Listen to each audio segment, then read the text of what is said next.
Les chrétiens doivent-ils écouter de la musique profane? Cette question est celle à laquelle de nombreux croyants se confrontent, car elle englobe toute une série de considérations spirituelles et éthiques.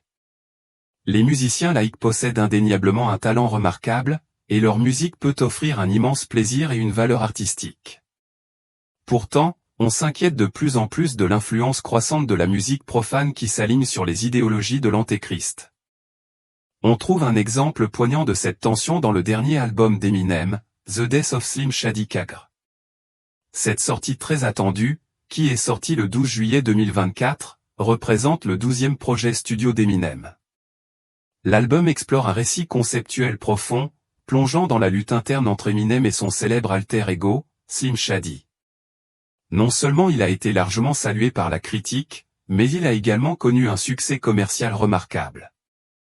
Il a établi un nouveau record sur Spotify en devenant l'album le plus écouté en une seule journée en 2024, amassant un nombre stupéfiant de 63 millions de streams. Cet exploit sans précédent a dépassé les records précédents et souligne l'impact significatif de l'album. De plus, The Death of Slim Shady Kagr a débuté à la première place du classement Billboard 200, détrônant l'album de Taylor Swift de sa position de leader après 12 semaines, comme le rapporte Sinusoidal Music. Il est toutefois important de noter que le contenu de certaines chansons de cet album suscite des inquiétudes considérables. Les thèmes et les messages véhiculés peuvent refléter des valeurs et des idéologies qui entrent en conflit avec les enseignements chrétiens.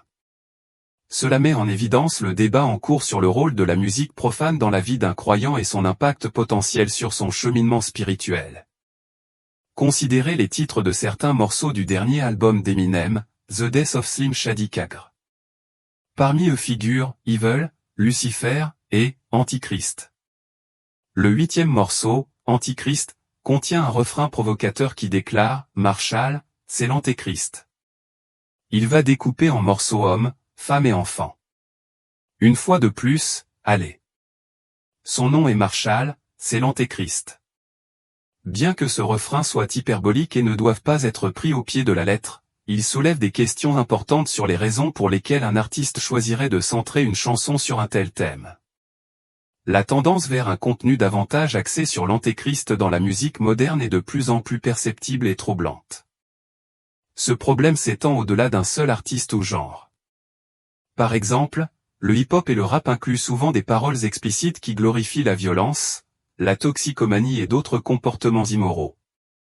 Certains morceaux romancent même les modes de vie illégaux, ce qui peut avoir un impact profond sur les auditeurs, en particulier les jeunes et les impressionnables. Bien que certains puissent rejeter ces préoccupations en disant « ce n'est que de la musique », les messages véhiculés peuvent profondément influencer les valeurs et les comportements d'une personne. La Bible offre des conseils sur cette question.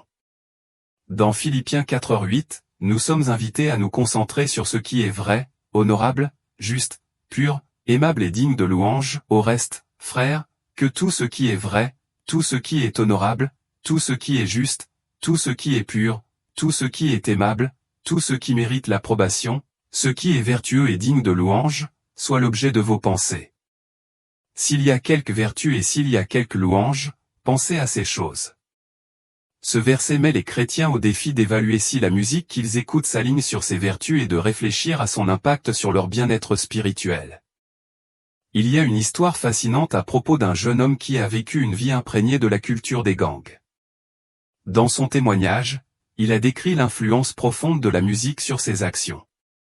Avant de commettre un vol ou une fusillade, il était submergé par la peur, aux prises avec la peur de se faire prendre ou de faire du mal. Pourtant, dès qu'il a mis ses écouteurs et a joué de la musique rock lourde, sa peur a disparu. La musique semblait lui inculquer un courage démoniaque, émoussant son sens des conséquences et son appréhension morale. Cet effet puissant de la musique ne lui est pas propre, de nombreuses personnes ont vécu des transformations similaires. Par exemple, je me souviens avoir écouté certaines chansons très énergiques pendant que je soulevais des poids à la salle de sport. Ces morceaux ont en quelque sorte alimenté ma force, me permettant de pousser plus fort et de soulever plus lourd. La musique possède en effet un pouvoir redoutable. Maintenant, réfléchissez à l'impact de l'écoute de chansons qui glorifient le sexe, la luxure, la fornication et l'adultère. Ces chansons vous rapprochent-elles de la pureté spirituelle ou de l'indulgence de la chair? Si vous vous trouvez aux prises avec des péchés spécifiques, demandez-vous si votre exposition constante à de la musique qui promeut ces mêmes péchés pourrait contribuer à votre lutte. Il est courant que les gens écoutent des chansons sans prêter attention aux paroles, mais ils connaissent souvent chaque mot par cœur. Beaucoup ne s'arrêtent pas pour réfléchir au message que ces paroles véhiculent. Il est alarmant de constater que certaines chansons grand public adorent ouvertement les forces obscures, et pourtant, les fidèles peuvent se retrouver à chanter ces tubes profanes simplement parce qu'ils sont accrocheurs et ont un bon rythme. Cela souligne la nécessité de discernement dans nos choix musicaux. Ce que nous écoutons a un impact profond sur nos pensées, nos comportements et notre état spirituel. En tant que chrétiens, il est important d'être conscient de la manière dont les médias que nous consommons, y compris la musique, s'alignent sur notre foi et nos valeurs. Il est en effet frappant de constater que d'anciens membres de l'occultisme ont souligné la représentation de cérémonies occultes dans certains clips vidéo. Cette observation n'est pas surprenante, étant donné l'influence omniprésente des forces obscures dans divers aspects de la culture. L'idée que le diable utiliserait la musique, un moyen puissant et influent pour faire avancer ses objectifs, s'aligne sur les tendances inquiétantes que nous observons aujourd'hui. Je vous encourage à faire preuve de discernement quant à la musique que vous choisissez d'écouter et à ce que vous jouez chez vous. Le diable est implacable dans ses tentatives d'infiltration et de corruption, et la musique est devenue un champ de bataille où cette influence est de plus en plus évidente. Il est alarmant de voir des artistes soi-disant chrétiens dont la musique ne se distingue guère de la musique profane, malgré des mentions occasionnelles de Dieu. Cela souligne la nécessité de vigilance et de discernement dans nos choix musicaux. Ce n'est pas parce qu'une chanson fait référence à Dieu qu'elle est intrinsèquement une chanson chrétienne, ni qu'elle valide la foi de l'artiste. Évaluez si la musique exalte Jésus ou glorifie simplement une figure humaine. La musique, don divin destiné à nous élever, à nous inspirer et à nous rapprocher de Dieu, est de plus en plus déformée. Elle est devenue un véhicule de diffusion de messages non seulement profanes, mais aussi de plus en plus malveillants et antichristiques. Ce problème n'est pas seulement une question de choix individuel, mais reflète une influence culturelle plus large. L'industrie de la musique est subtilement manipulée par des forces qui travaillent en coulisses, façonnant les récits et les tendances culturelles. Cette main invisible, appartenant au diable, opère sous le couvert du divertissement et de l'expression artistique. Elle utilise l'attrait de la célébrité, de la richesse et du pouvoir pour inciter les artistes à promouvoir des messages qui servent un programme sombre. La stratégie du diable est délibérée et calculée, visant à exploiter l'impact profond de la musique sur l'âme humaine à ses propres fins néfastes. En tant que croyant, il est essentiel d'être conscient de ces dynamiques et de faire des choix conscients qui s'alignent sur notre foi et nos valeurs, en résistant à la corruption subtile qui cherche à nous égarer. L'influence du diable se manifeste notamment dans la musique moderne par la normalisation du péché. Les chansons qui glorifient la promiscuité, la consommation de drogue, la violence et la défiance envers l'autorité sont de plus en plus répandues. Ces chansons présentent ces comportements comme non seulement acceptables, mais aussi désirables et amusants, souvent sans reconnaître les conséquences. Ce processus de normalisation a un effet désensibilisant, en particulier sur les auditeurs jeunes et influençables, faisant de ce qui était autrefois choquant et inacceptable un lieu commun, voire célébré. De plus, l'influence du diable est évidente dans la présence croissante de symboles et de thèmes occultes dans les clips musicaux et les performances en direct. Des symboles tels que les pentagrammes, les yeux omniscients et d'autres images associées au culte satanique sont de plus en plus fréquents. Ces éléments ne sont pas de simples choix artistiques ou des coïncidences, ce sont des tentatives délibérées d'introduire et de normaliser des éléments spirituels sombres dans la culture dominante. Les interprètes, souvent inconscients de toutes les implications, deviennent des instruments involontaires de ce conflit spirituel plus vaste. De plus, les paroles de nombreuses chansons contiennent des thèmes blasphématoires et rebelles, encourageant subtilement ou ouvertement les auditeurs à remettre en question ou à rejeter Dieu. Cette tendance se reflète également dans la promotion de l'auto-idolâtrie, où les individus sont exaltés au-dessus de tout, ce qui contredit directement les principes bibliques d'humilité et de soumission à la volonté de Dieu.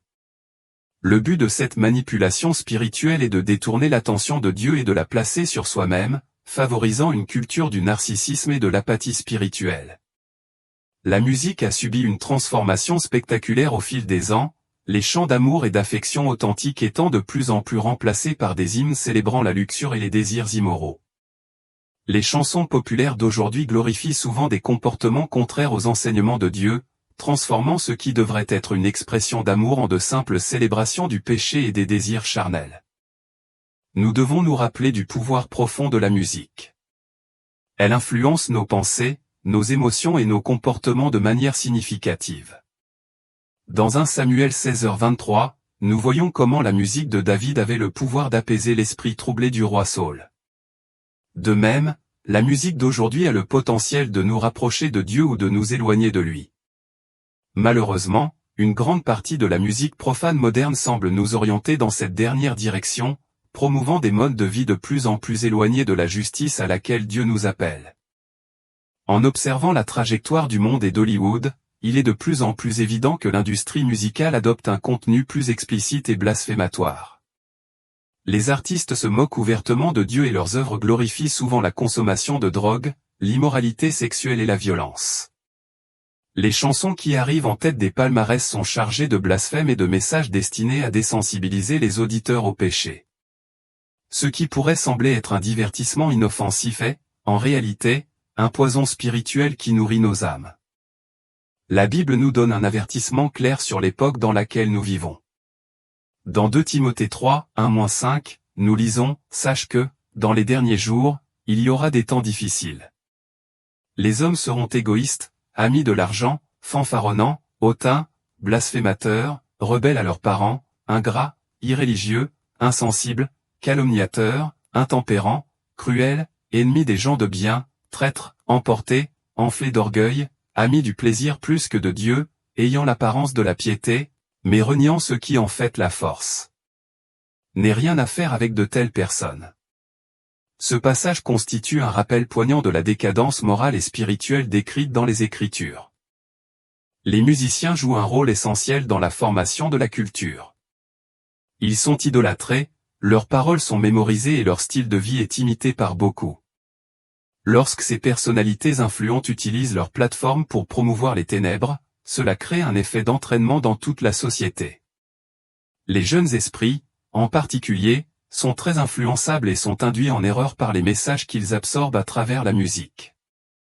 Il semble presque que le diable ne cache plus sa présence dans l'industrie de la musique. Les symboles et les images associées aux pratiques occultes et sataniques sont désormais affichés ouvertement dans les clips et les performances musicales, reflétant une tendance inquiétante à l'adoption et à la normalisation d'éléments spirituels sombres. Les paroles de nombreuses chansons contemporaines contiennent souvent des références subtiles et explicites à la rébellion contre Dieu. Il ne s'agit pas simplement d'une question d'expression artistique, cela représente un effort délibéré pour faire avancer un programme antichristique. Les paroles ont une profonde influence sur nos pensées et nos croyances. Lorsque nous écoutons des chansons à plusieurs reprises, leurs messages peuvent s'ancrer profondément dans notre esprit. Proverbe 4h23 nous avertit, « Garde ton cœur plus que toute autre chose, car de lui découlent toutes tes œuvres. » Ce verset souligne la nécessité de protéger notre cœur des effets corrupteurs de la musique impie. Les chansons qui glorifient les comportements pécheurs, dégradent la dignité humaine et blasphèment le nom de Dieu peuvent nuire à notre santé spirituelle. Le diable est extrêmement rusé, déguisant souvent le mal en quelque chose d'attirant et d'inoffensif. Comme le souligne 2 Corinthiens 11h14, et cela n'est pas étonnant, car Satan lui-même se déguise en ange de lumière.